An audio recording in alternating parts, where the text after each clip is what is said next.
Ang tulong natin ay nasa pangalan ng Panginoon. Siya ang lumikha ng langit at lupa. Ating ipahayag ang ating mga kasalanan sa Diyos.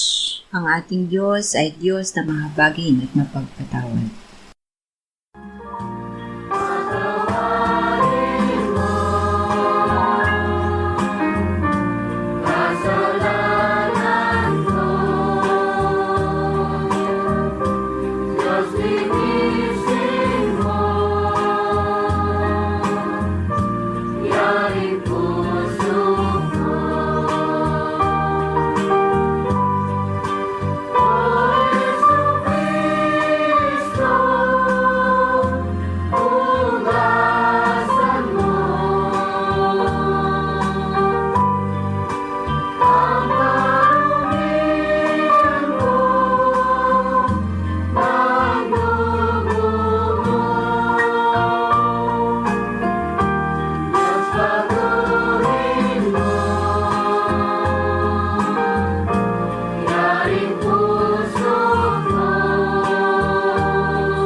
Mapalad ang tao na pinatawad na yaong kasalanan at nalimot na rin ang kanyang nagawang mga pagsalangsang.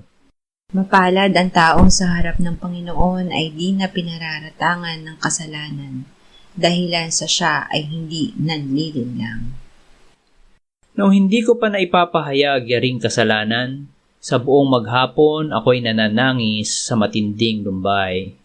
Sa araw at gabi, bigat ng kamay mo ang nararamdaman, ano pa't wala nang nalalabi akong lakas sa katawan.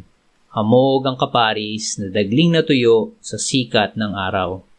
Ako ay lumapit sa iyong harapan at salay inamin. Ang aking nagawang mga pagsalansang di ko inilihim. Pinagpasyahan ko ang lahat ng ito sa iyo'y idaing at aking natamo ang iyong patawad sa sala kong angking. Mga minamahal, sinasabi sa unang Juan 1:9, kung ipinapahayag natin ang ating mga kasalanan, maaasahan nating ipatatawad sa atin ng Diyos ang mga ito at lilinisin tayo sa lahat ng ating kasamaan sapagkat siya'y tapat at matuwid.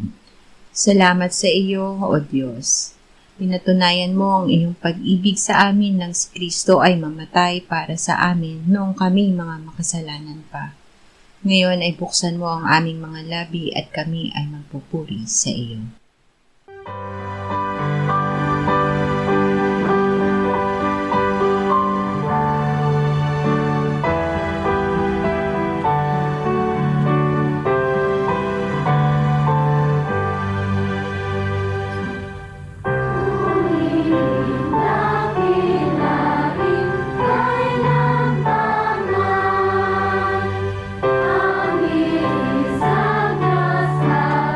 Wala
Isayas 29:13-14.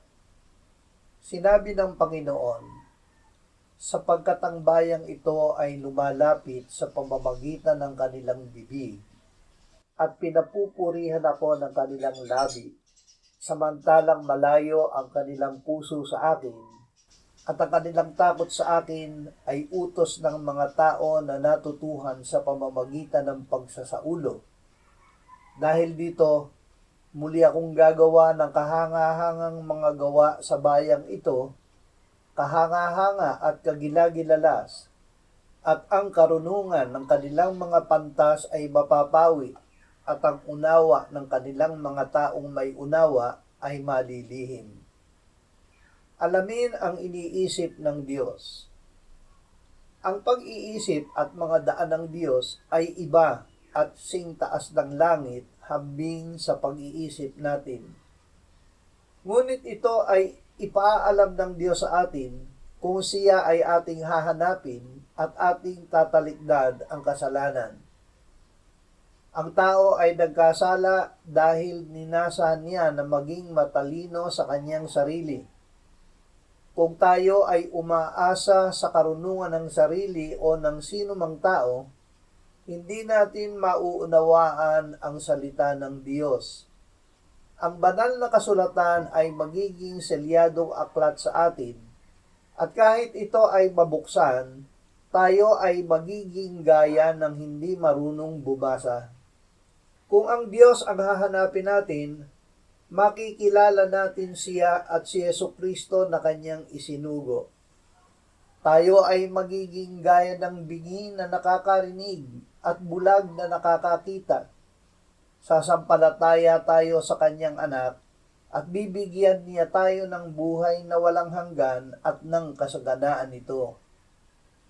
Awit 14:1-3. Sinasabi ng hangal sa kanyang puso, walang Diyos. Sila'y masasama, sila'y gumagawa ng kasuklab-suklam na mga gawa. Walang gumagawa ng mabuti. Ang Panginoon ay nakadungaw mula sa langit sa mga anak ng mga tao upang tingnan kung may sino mang kumikilos na may talino na hinahanap ang Diyos. Silang lahat ay naligaw, sila ay pare-parehong naging masasama, walang sino mang gumagawa ng mabuti, wala kahit isa.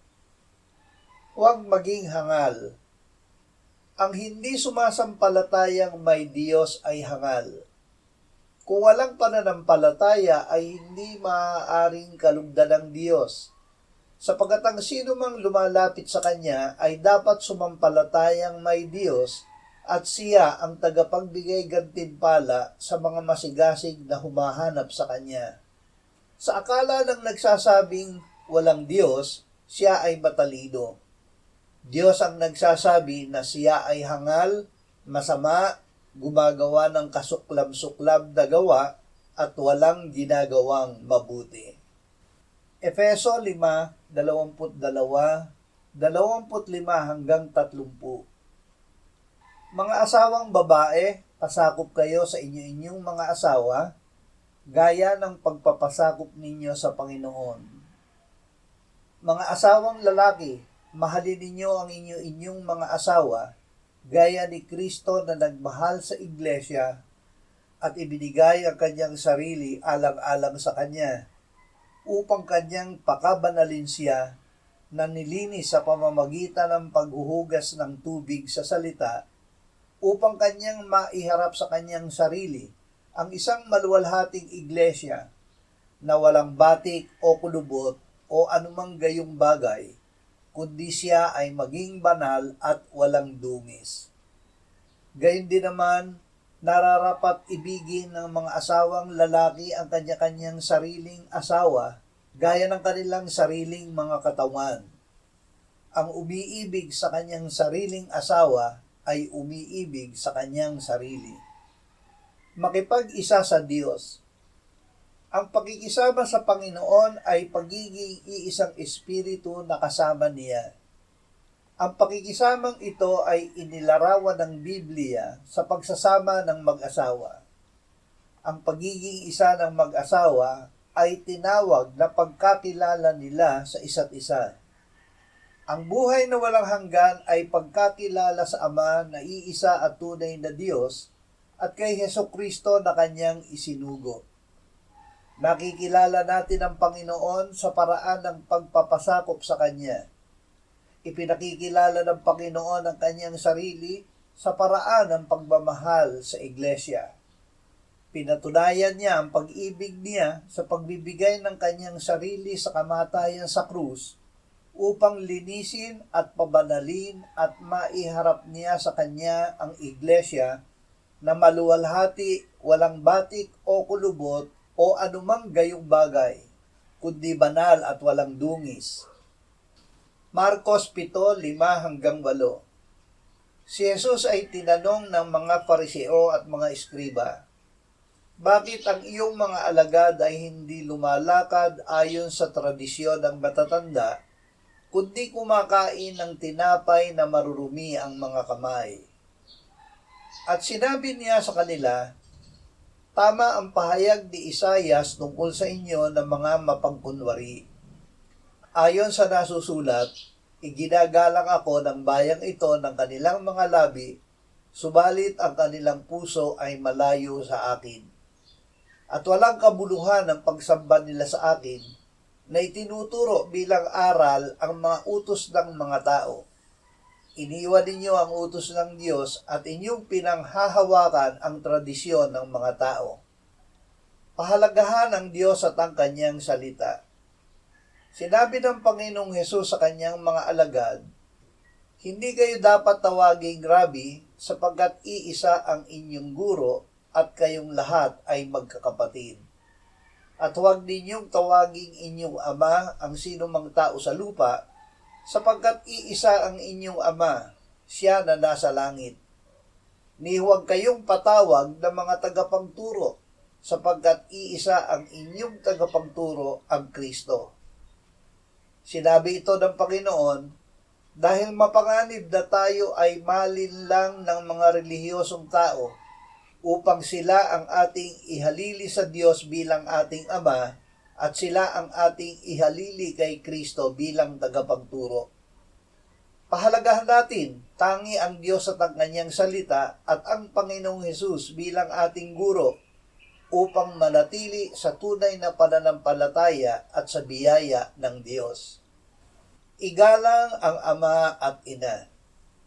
Sinasabi ng Diyos sa mga anak, "Igalang mo ang iyong ama at ang iyong ina, upang ang iyong mga araw ay humaba sa lupaing ibinigay sa iyo ng Panginoon mong Diyos.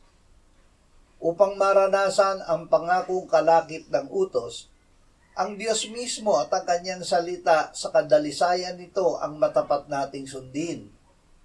Huwag halinhan ang turo ng Diyos ng kahit anong turo ng tao, kahit na ng matagal nang sinusunod ng mga tradisyong pangrelihiyon ng mga tao. Ang Diyos at ang Kanyang salita ang panaligan. Ang salita ng Diyos ang pagkaing ibinigay niya upang ating kainin, upang tayo ay mabuhay."